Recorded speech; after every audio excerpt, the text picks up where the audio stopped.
Hello, this is your boy Miguel from the Mobile Mechanic 757. You know, I'll get down and get straight to the point.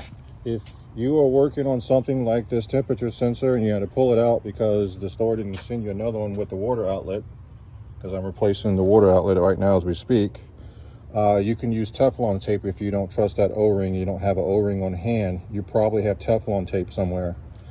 I used to do plumbing, and Teflon tape really works very well, and that's the whole purpose of it, preventing things from leaking. So I'm going to put Teflon tape all around these threads and then screw it in as normal, which would be a secondary to this rubber O-ring, since they did not send me another one. This is just a mechanic tip. Everybody does what they do differently. I'm just giving you a bit of advice from my perspective that's worked 100% of every single solitary time.